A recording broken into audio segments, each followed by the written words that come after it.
Hello everybody, I hope you're doing well. Today we're going to review 5 truly significant elements that are going to help you be successful in your college career. These 5 keys include motivation and mindset, creating the conditions for success, practicing strategically, creating desirable difficulties, and explaining and integrating. So they might seem unfamiliar now, but the goal of this session is to get acquainted with these approaches so that you can implement them into your studies this semester. So the first key we're going to talk about is motivation and mindset. Before the spring semester begins, it's important to consider what exactly motivates you and how you can cultivate a growth mindset. So some ideas to help guide you are to determine what is meaningful about your coursework. In other words, how can you relate your coursework to your own interests so that it makes sense to you? To stay motivated, you'll have to find value in what you're learning. So keeping your short and long-term goals in mind is also important in order to boost your motivation. A short-term goal, for example, would be to do well in your Prob and Stats course in order to reach your long-term goal, which might be bridging over to Clemson to start your sophomore year in the fall. Also, recognize that intelligence is learning. You're definitely not born with a certain IQ. It does not remain the same throughout your lifetime. You have the ability to learn and grow your intelligence continually. But learning, it does take effort, and sometimes it can be really painful because learning also occurs through failing. The significant part is to look at those downfalls, reflect on what happened, and create a plan to improve for the next go-round.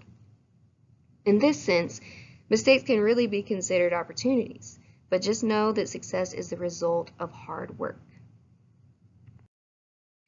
Next is to create the conditions for success. So once you get your course schedule and have access to your syllabi, it's important to create your semester action plan to help you stay organized and on track throughout the semester.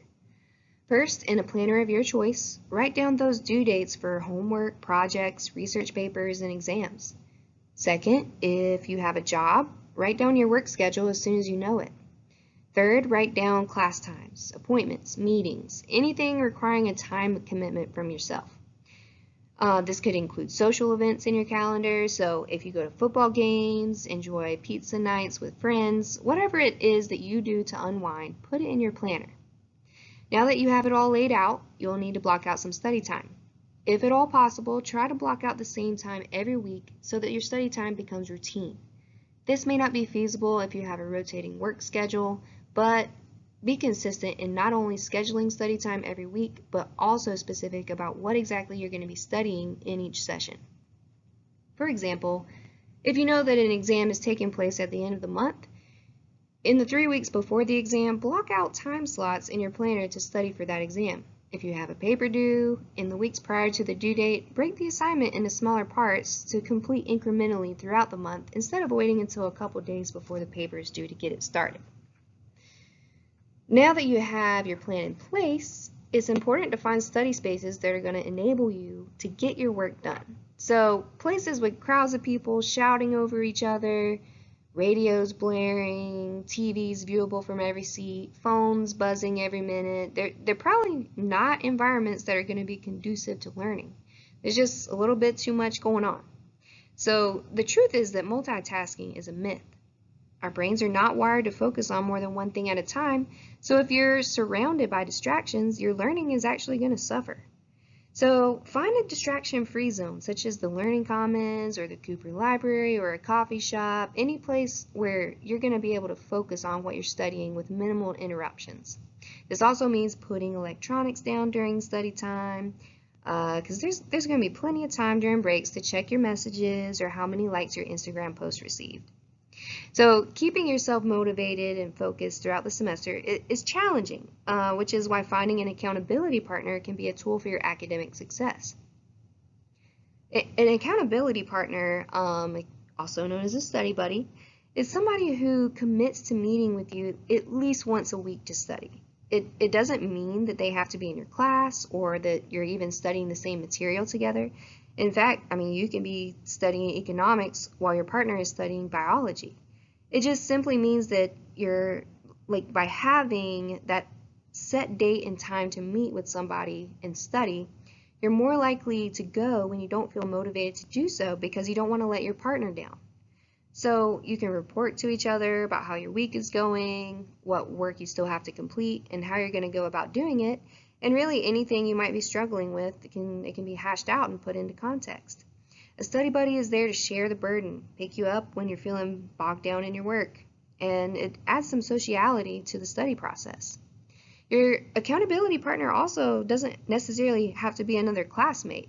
It can be a tutor, the learning strategist, even a parent. The important thing is just to make the commitment with somebody and have it be a part of your regular study schedule.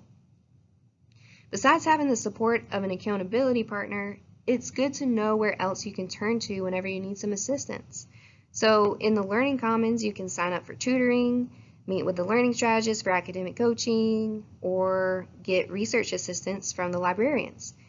The general Learning Commons information is going to be provided in the last slide of this presentation. But also part of your support team is your success coach, your academic advisor, your instructors. Your success coach and your academic advisor's information can be found in Starfish. And you can get your instructor's information from Blackboard and or your syllabi. Or in class. They'll probably give you their contact information the first day of class. So gather all their contact information and put it in your planner for easy reference. Key 3 is to practice strategically. When your semester starts and it's time to implement study strategies and time management into your routine, it's really important to practice strategically. The first way to do this is by spacing out your practice. What this means is to study each subject a little each day. Cramming does not help with long-term retention, so it's best to make a study schedule to study the information repeatedly in shorter sessions over a period of time instead of cramming hours worth of studying into one day. Another practice is to interleave, and what this means is that when you study a little bit of each subject instead of dedicating one day per subject. So mixing up your practice like this promotes long-term learning because each time you switch back and forth between subjects, you're having to retrieve the information over and over, which helps your brain code the info into long-term memory. Additionally, reading strategically is really important. So one example is using the SQ3R method, which stands for survey, question, read, recite, and review. If you're reading a textbook for a class, this method would look like skimming the titles, the charts, graphs, all of the bold and italicized words.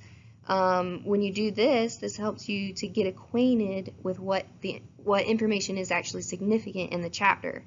So then you question the material by turning the titles and the headers in the chapter into questions. This is going to help your mind engage with the information. Next, it's time to read the chapter. So the surveying and questioning that you've already done acts like a primer for what main points to pay attention to as you read. Rather than rereading your material, it's really more beneficial to rework what you've already done by reciting and retrieval. So this involves recalling the information that you've just read. Test your knowledge by closing your book and asking those questions that you've already created after reading each section. The last step of SQ3R is to review. So come back to the material after some time and ask yourself those same questions and generate new ones. Put the information in context by keeping in mind relevant background information about the topic. The fourth key is to create desirable difficulties. It's important to not fall into the trap of feel-good learning. Things like highlighting whole passages of text or repeated reading, they're called feel-good learning because they're easy and familiar. And research shows this is how the majority of students claim to study. But these are really passive activities that are ineffective at helping you retain information into your long-term memory for recall at a later date. So you really need to create desirable difficulties, which require more cognitive processing on your part. So more effort is put into learning what you need to know. Desirable difficulties are hurdles that you place in front of yourself, and the act of scaling that hurdle leads to success. If you make the hurdle too low, there's no effort expended and learning doesn't take place. If you make the hurdle too high, then you're going to struggle to scale it and you might get discouraged and ultimately quit. So the desirable difficulty, it has to be difficult enough that you're forced to struggle and wrestle with the material, with the end result being that you succeed in learning it. Studies have repeatedly shown that students who practice creating desirable difficulties, they do much better on exams than students who simply use repeated readings as a study strategy. It's going to seem hard when you first try to implement these active learning strategies into your study routine, but as with anything, the more you practice these strategies, the better you're going to get at using them. And retrieval practice is something that should be a part of every study session, every single one. Why? Because when you retrieve from memory information that you've learned, you're actually making that information more durable and flexible for future use. And retrieval practice can also help you identify any gaps in your learning. So let's review some ways to implement retrieval practice into your study regimen. The first is to summarize. So summarize the material you just read into your own words.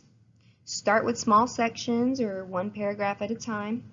After reading, you're going to close your textbook and start writing. You should be selecting important points, organizing them so that they make sense, and then integrating them with prior knowledge as you summarize. In other words, you just explain them in your own words. After writing your summary, go back to your textbook and see if there are any points that you missed. The benefit of doing this is that you're going to see gaps in your own understanding, and then you're going to be able to fill those gaps by studying those particular points. When writing summaries in your own words, you're using the cognitive process of selecting, organizing, and integrating, which is how learning takes place. So you'll see those processes repeated throughout successful learning strategies. The next is map and draw. When using mapping and drawing as a study strategy, you're really encoding the material in a more meaningful way. So mapping involves spatially representing the information you're studying through outlines, flowcharts, hierarchies, and matrices. Through mapping information, you're going to be able to see the important points and how they relate to each other. Drawing as a study strategy involves illustrating content you're trying to learn. You're creating visual analogies. You don't need to be an artist to use this study strategy as long as you understand what it is you're trying to represent through your drawings.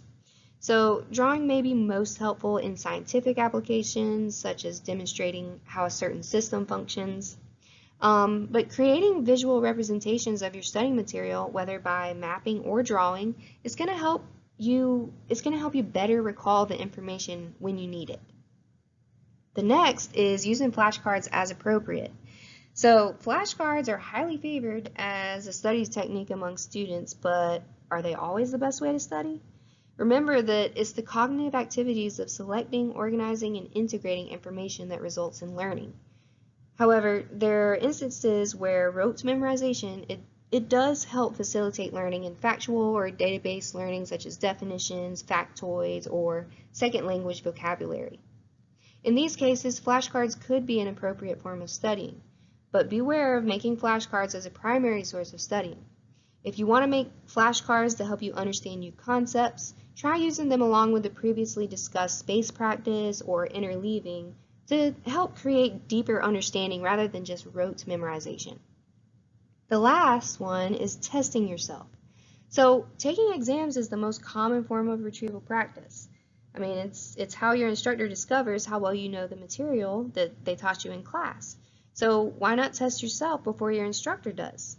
Research shows that students who engage in reviewing and self-testing perform better on exams than students who just review the material.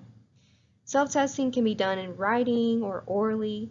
The summarize in your own words study strategy previously discussed is a form of self-testing.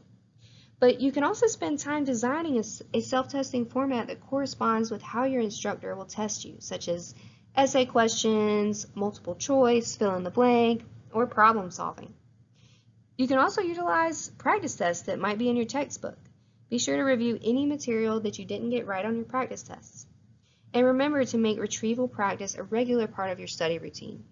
By engaging with the material in more meaningful ways, you're strengthening your understanding. The last key that we're going to talk about today of college study is explaining and integrating. The better the learning strategies utilized by you, the better you're able to retrieve information when you need it. All of the strategies we've discussed today will help you engage with information in such a way that you're better able to retain and recall it. The next strategy we're going to discuss is no different. You can improve your understanding of a topic or material through explanation, both to yourself and to others. In other words, you learn by teaching. Research shows that those who teach material to others outperform others on exams who just read the material. The research also shows something else, that those who prepared to teach but didn't actually teach the material also outperform those who just read the material. Can you guess why this would happen? It's the same pattern we've seen repeatedly throughout this presentation. First, as you study and prepare to teach the material, you identify the important points. Second, you put the details together so that they make sense, especially to somebody else. Third, you expound upon the information by using prior knowledge stored in your long-term memory to put those explanations in your own words. These steps that you use to prepare to teach others, they correlate with the cognitive process of selecting, organizing, and integrating information, which is how deeper, more meaningful learning occurs.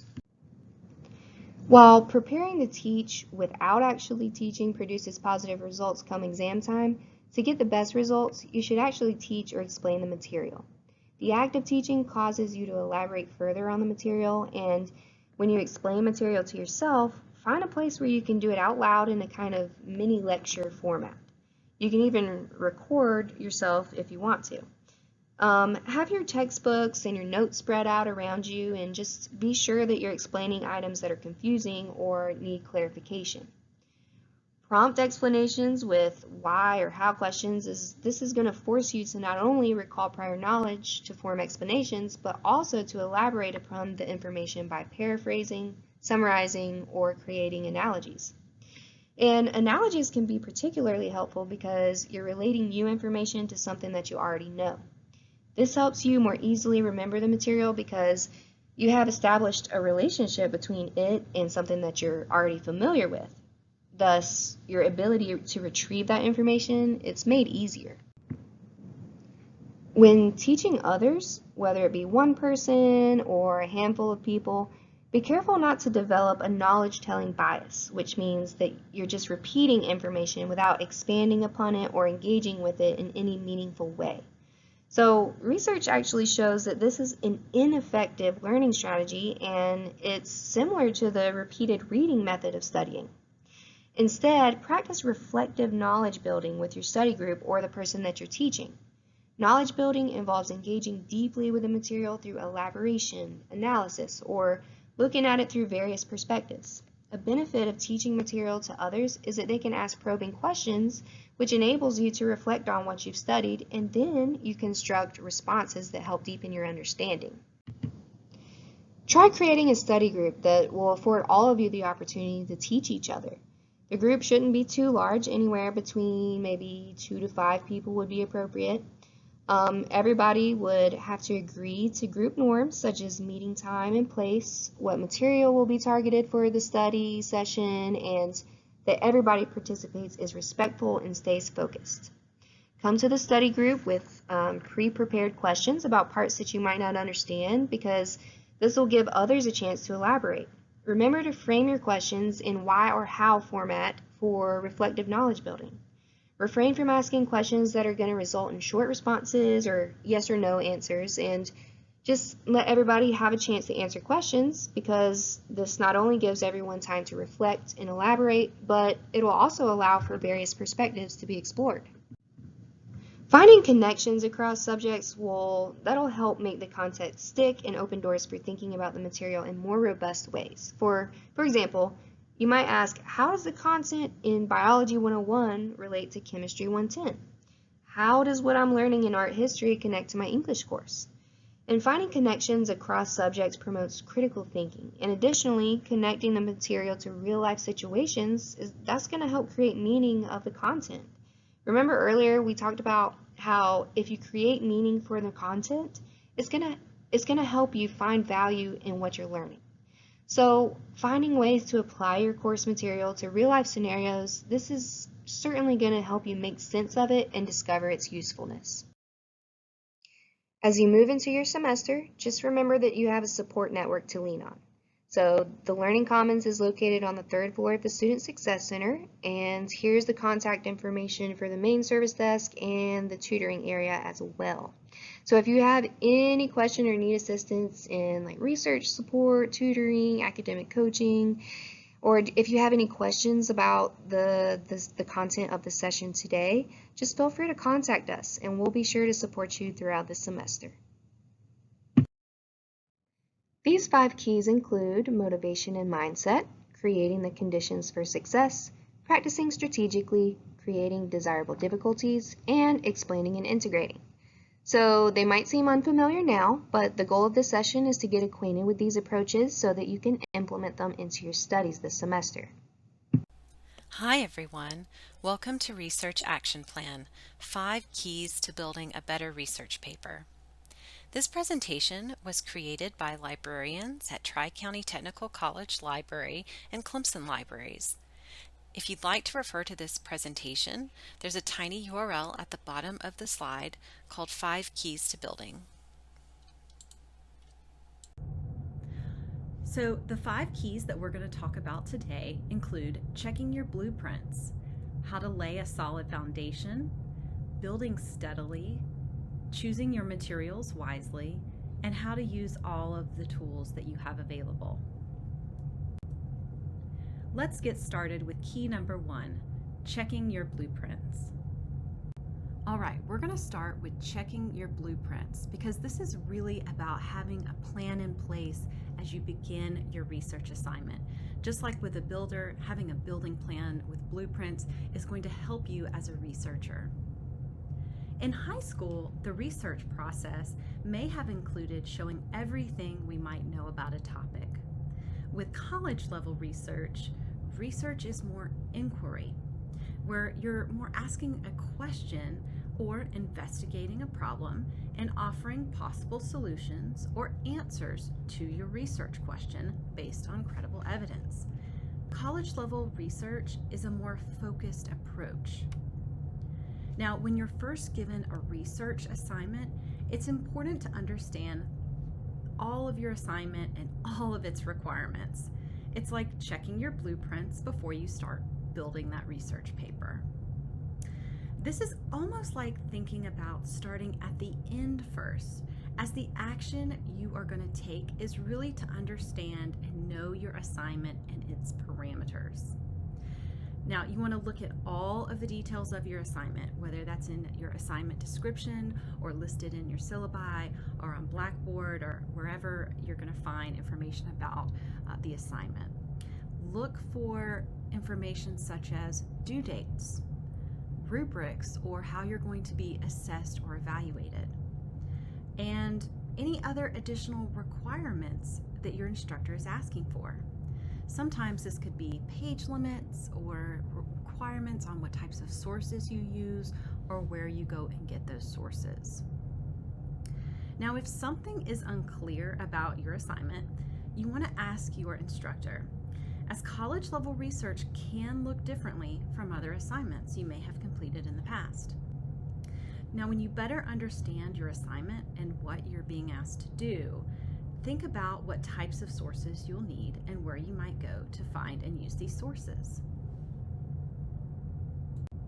So our next key to building a better research paper is laying a solid foundation. Now, after knowing more about your assignment and all of its parameters, you're probably going to try to select a topic or an area that interests you and develop a research question or focus. And sometimes it can seem like you might be going around in circles. And this is kind of true because research is iterative, meaning it is a process where we have to search, do some reading, search some more, read some more, fill in areas of information we don't know, learn more. The process just keeps going. Research at the college level is not a one-time event or even linear. Now, when I say linear, that would be like we get our assignment, we pick our topic at the very beginning, we stick with that same topic, we find all of our sources, write that beautiful paper, turn it in, the end. No, college level research is a lot of going back, rereading, revising, and your topic is going to evolve over time. So, the reason why topics evolve is because we learn more about our topic as we read and search for information. Because research is cyclical, we often start with a potential topic or area of interest, and what we'll do is we'll refine it as we discover what has been written or said about our topic, that research piece, that searching. We first have to catch up on all the conversations about our topic before we jump in and figure out how we'd like to contribute to the scholarly conversation taking place. As we read and learn more about an area that interests us, you want to think about questions that begin with how and why.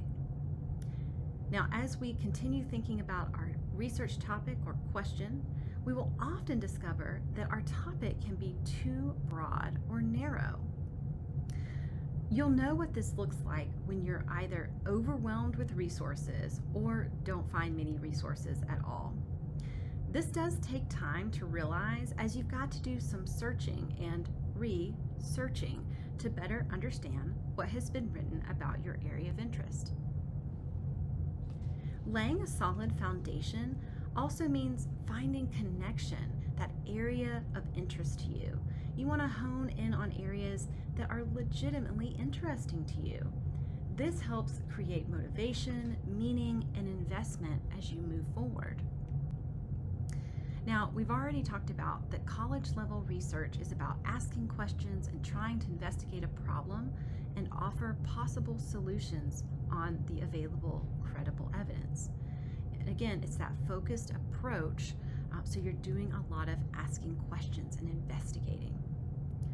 Because college-level research is about asking those questions, we often have to build our background knowledge about a topic before we even know what to ask in the form of a research question.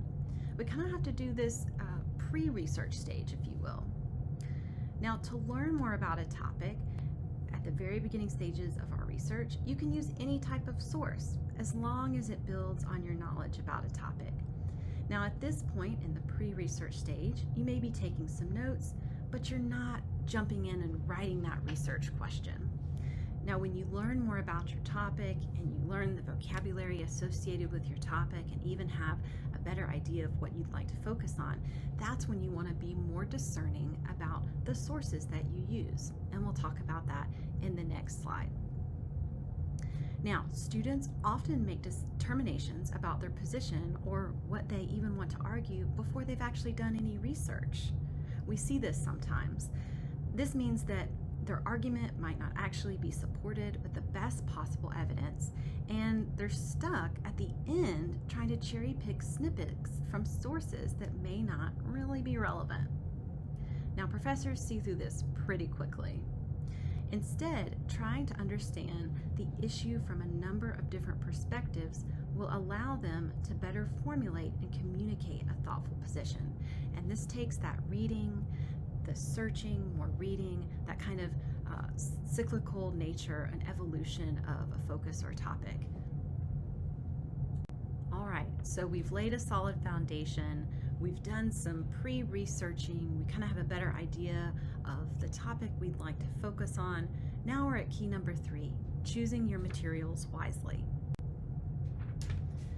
So when building your research argument for academic research, you'll more than likely want to use sources that are going to be more objective, factual, and they're coming from authors or creators that are verifiable experts in their field.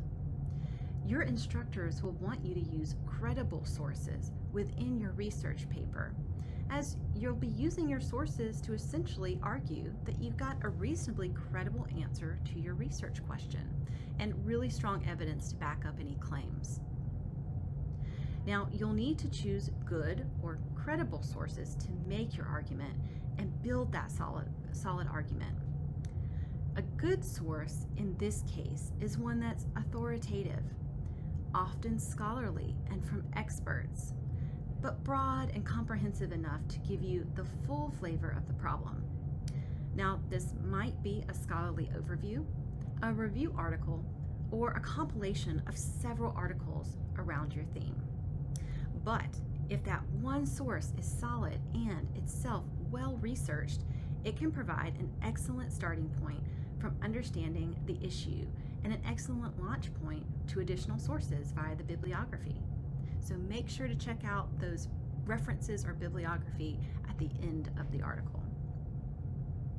Understanding if a source is good or credible can often be challenging, so you'll want to use features that you have available to you in discovery tools or the actual source itself to learn more about it, so that you then can decide if it's relevant and appropriate to your needs and is authoritative. Now, for journal articles, this includes reading the abstract or summary of the article first, and then deciding if it's relevant to your needs. For books and other materials you might find in the library catalog or Primo, read the description of the item first. If you are unsure about a publisher, a sponsor, an organization, if a journal is peer-reviewed or not, do a quick Google search to see what others are saying about a source to learn if it can be considered a credible source. Often instructors will want peer-reviewed articles, and the library catalog or Primo and library databases do have features where you can filter results to locate peer-reviewed sources.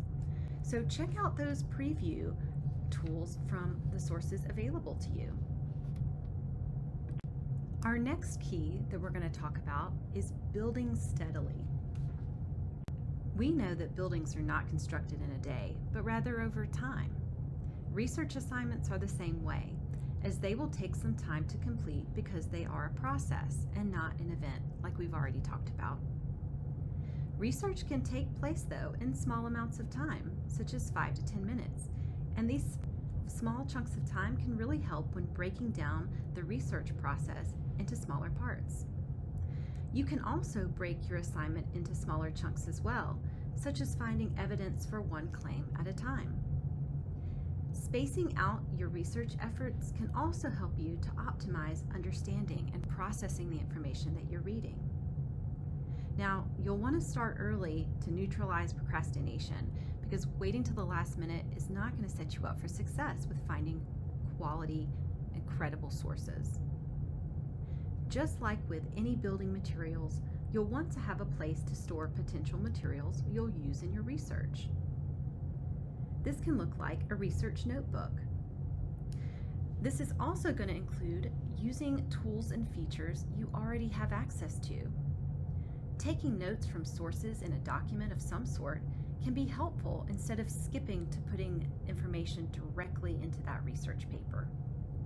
You'll often have to consult sources several times, so keeping sources organized in some way will help you build more efficiently. This can look like collecting citations or permalinks, which are permanent links to sources, downloading and saving PDFs so that you can easily access the sources again. If you're using the library catalog or Primo, you can use the pin feature to save it to your favorites, or use other tools such as the citation generator or email or print features. Our last key that we'll discuss today is using all of your tools and supports. There are all sorts of resources and folks available to help you with the research process. Go to office hours and discuss your question with your professor. Get their take on what evidence to consult or where to begin your research. Utilize college-level tools like research databases provided by your library. Databases consolidate scholarly information into a much more searchable universe than, say, going to the open web. And don't forget about your librarians. Consult with us. Librarians at the collegiate level are essentially professional researchers, and we often have advanced content knowledge. We're going to be adept at pointing you towards key resources and strategies to help you. And all of those supports are provided by the college specifically for you for this express purpose. You're not bugging us. That's why we're here, I promise. Now, as Bridge students, you're in this incredibly unique position to essentially have double the resources available to you, especially from utilizing the resources and expertise found at both libraries, from study spaces to research articles or books, and help from librarians, you have so many supports and tools available. Now, having all these supports can be a little overwhelming and confusing. So to outline what you have at both libraries, we've created a resource guide, and I'll tell you the link where to get to it on the next slide, but it basically breaks down what you can find at each library and who to contact for help. All right, so that website that we've created is found at the following URL, clemson.libguides.com/birdsofafeather. There's also a QR code if you'd like to take a picture of it and bookmark it later.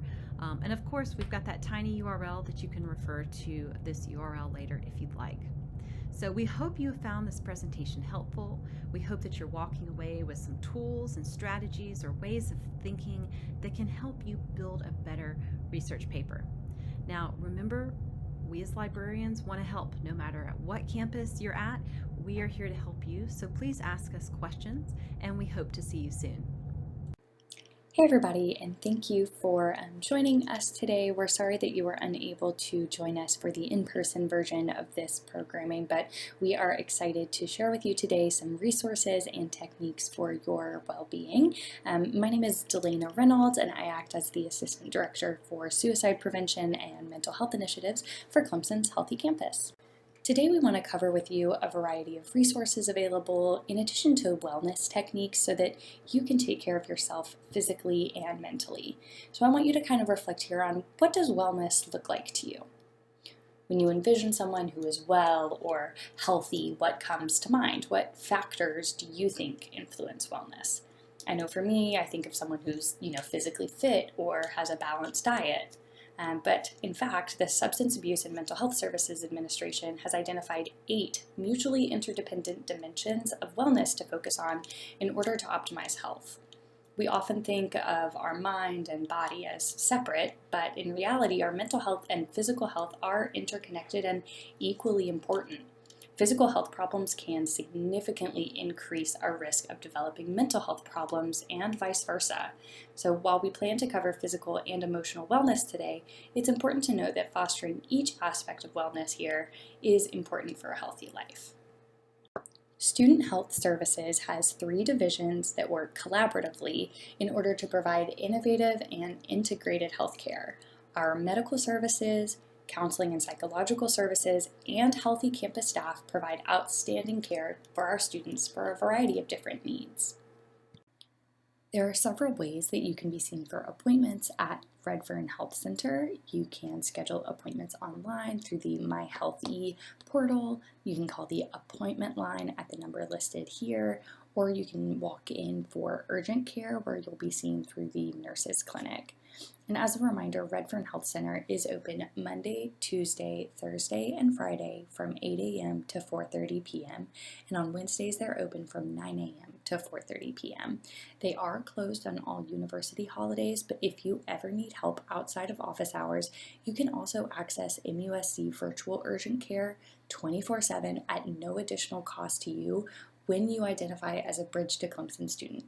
You absolutely have to use your Clemson University email address in order to avoid receiving a bill, but that is a free service to you outside of office hours. For counseling and psychological services appointments, you can call CAPS reception at the number listed above during their business hours of 8 a.m. to 4:30 p.m. Counselors will be available to conduct a brief phone screening to kind of determine the best way to serve your needs. Counseling and Psychological Services, or CAPS, provides a safe and confidential environment for students to address their concerns. Mental well-being, just like physical health, is necessary for students to meet their academic and life goals. Students most often seek care for anxiety, stress, depression, loneliness, relationship difficulties, eating concerns, and questions about identity. The staff at CAPS are committed to facilitating students' personal growth and well-being while celebrating individual differences. Care options along the stepped care continuum may include assisting students with adjusting to the university community, accessing self-help resources, participating in skills building workshops or online treatments, even individual counseling. Group therapy is often the optimal form of intervention, given that many of the issues students encounter occur in social settings.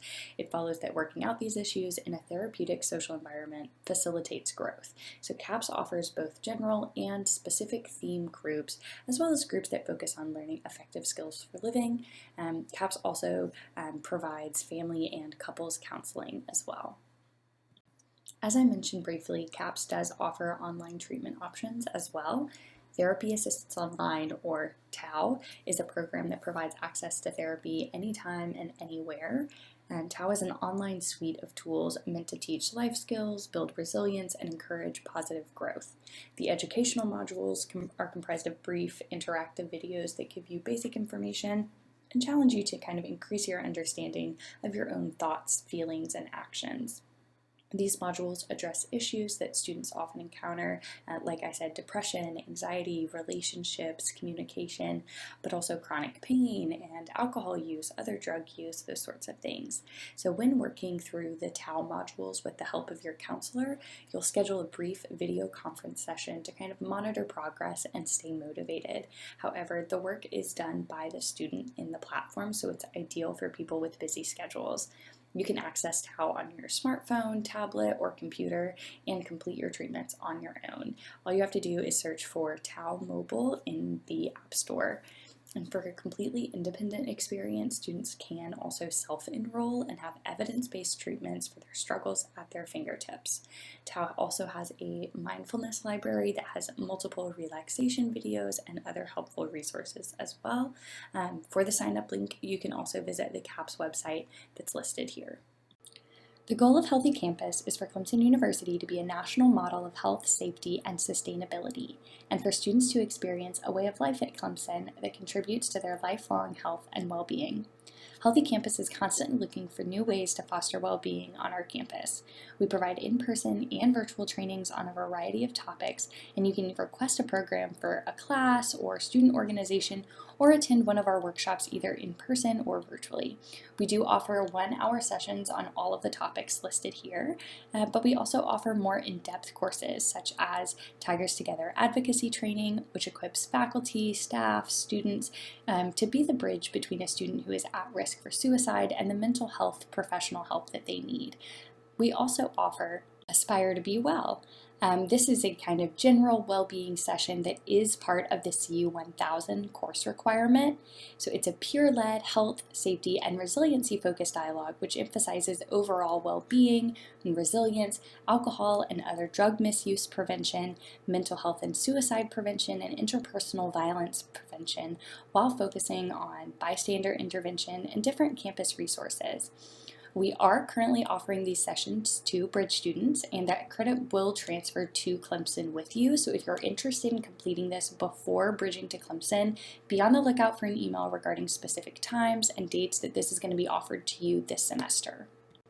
As well as Koru Mindfulness. Now this is a 4-week evidence-based program specifically designed for teaching mindfulness and meditation as a way to manage stress and reduce anxiety. Students will learn specific skills that help them calm and focus the mind, including breathing exercises, guided imagery, body scanning, and so much more. Now we're going to go ahead and transition away from resources available into different techniques that will enable you to live healthier physically and mentally. And we are just going to start that off with a brief mindfulness meditation. So I'm going to go ahead and encourage you to find a comfortable position in your chair with your feet kind of grounded in the floor, your back tall but not stiff, and your hands resting nicely in your lap. Go ahead and shift around to kind of find what works for you. Whatever position feels best should allow you to sit still for a little while, but not be so comfortable that you're falling asleep. So go ahead and find that meditation position for you and allow your eyes to close if that feels comfortable for you. Or you could gaze, towards the floor with your vision just kind of soft, unfocused, not looking at anything in particular.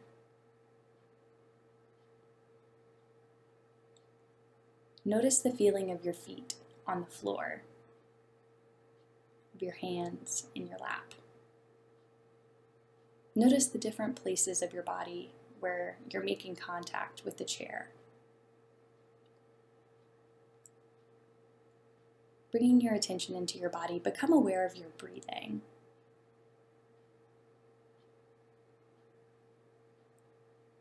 See if you can discover the place in your body where you most clearly experience the sensation of your breath moving in and out.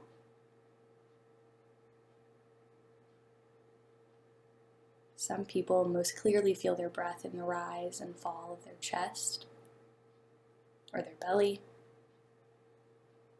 Others notice the feel of air as it moves through the tip of the nose or the back of the throat. Doesn't matter where it is.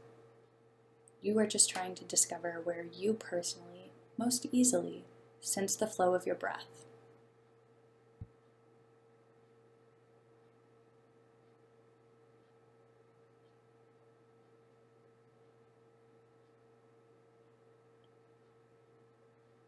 Once you have discovered where you most easily feel your breath, allow your attention to settle there. Observing the breath as it moves in and out.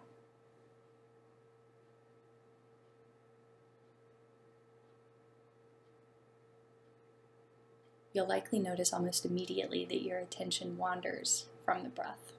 That's normal and natural.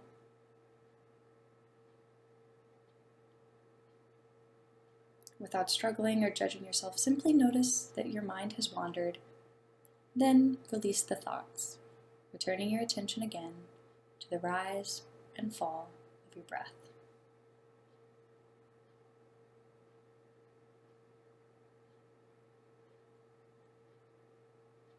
We're not trying to stop our thoughts, we're just learning to notice when our thoughts pull us out of the present moment, and just return our attention to the breath. Have patience.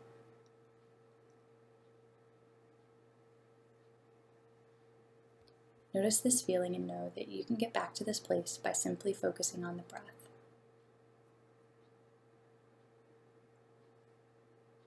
When you're ready, you can open your eyes or, you may want to stretch a little and just feel the body. So this practice, whether you do it for 5 minutes or 30 minutes, can have tremendous health benefits when repeated habitually.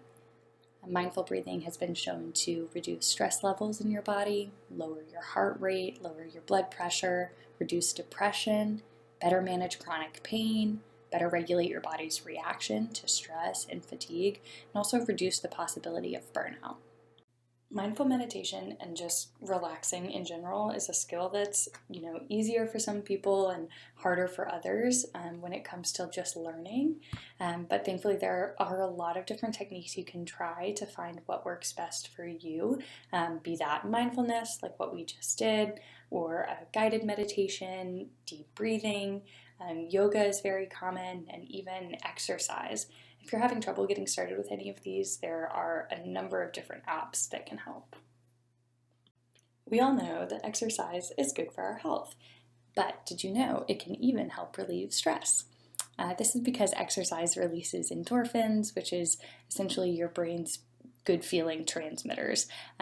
It's meditation, but in motion. So it focuses your attention on the activity as opposed to whatever it is that's stressing you out. And it can improve your mood by kind of discharging that, nervous energy and just relaxing you in general. That being said, you will be more likely to exercise if you choose something you love doing and do it with another person. To avoid kind of getting bored or quitting, try different forms of exercise or even just changing your routine occasionally. The recommendation for adults is at least 2.5 hours of moderate exercise per week, which would be about 35 minutes a day. But if you don't have time every single day, because who does, try exercising for just like 1 hour, 3 days a week or something like that.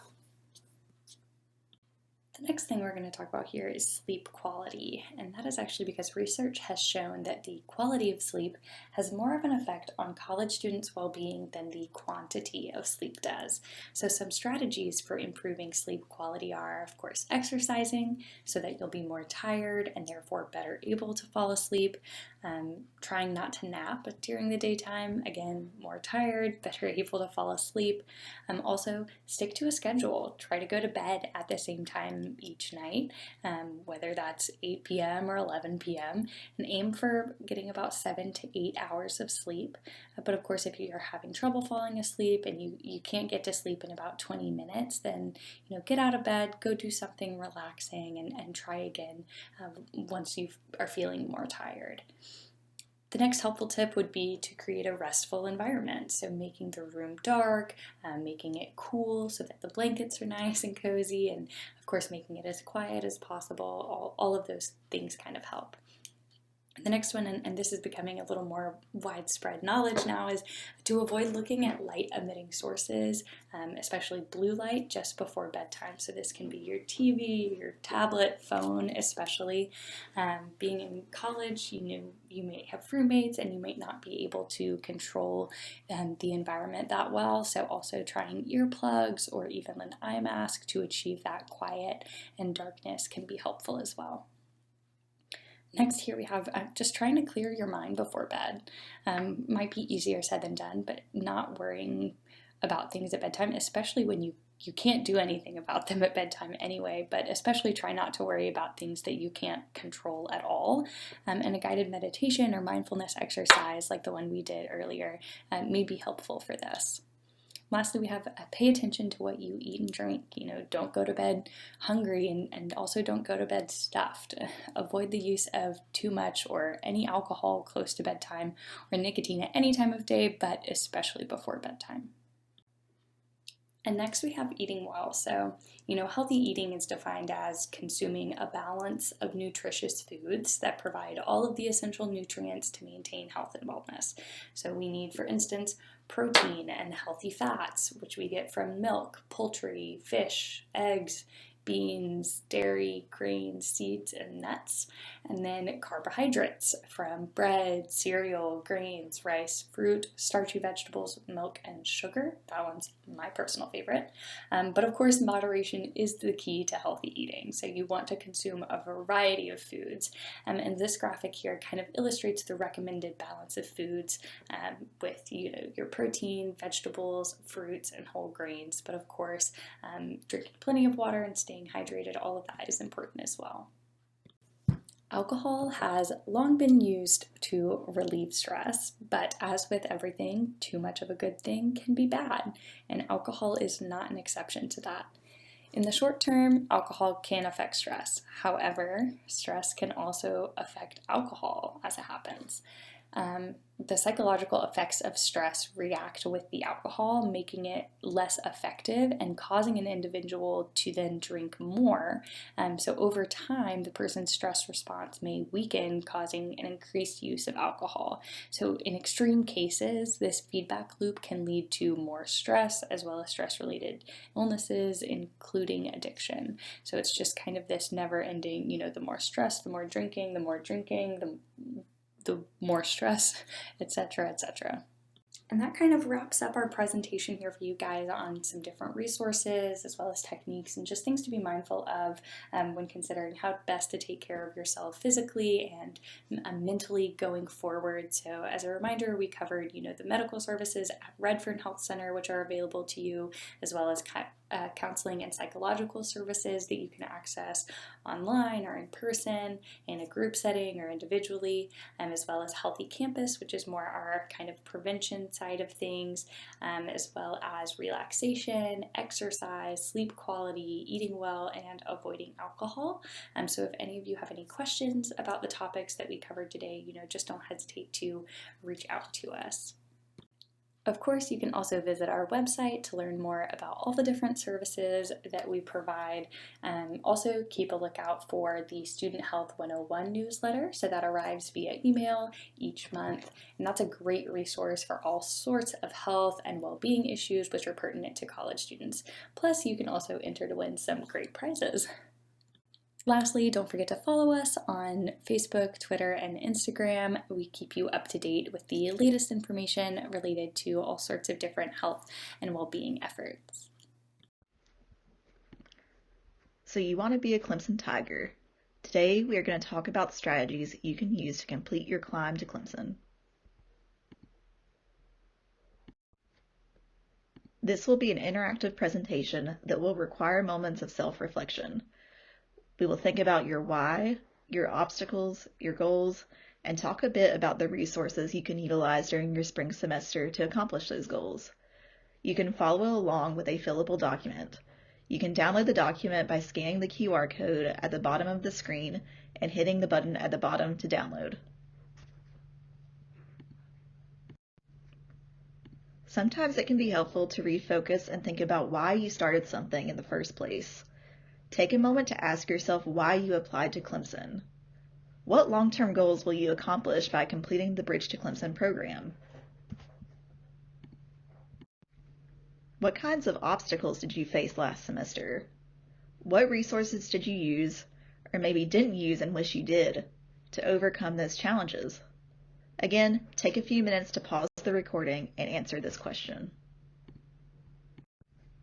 Now that we've thought about your obstacles, let's go ahead and reflect on goals that you have for the spring semester. Brainstorm at least 3 academic goals that you have. Remember SMART goals. SMART goals are specific, measurable, attainable, relevant, and time-based. For example, I will attend SI sessions weekly for my bio class. After you set 3 goals, think about what you need to change or do to reach them. Next, let's talk about some resources within the Bridge program that can help you achieve your academic goals that you just set. The first we will cover is academic coaching. Academic coaching is a one-on-one mentoring service where you will learn more about skills you need for college-level academics.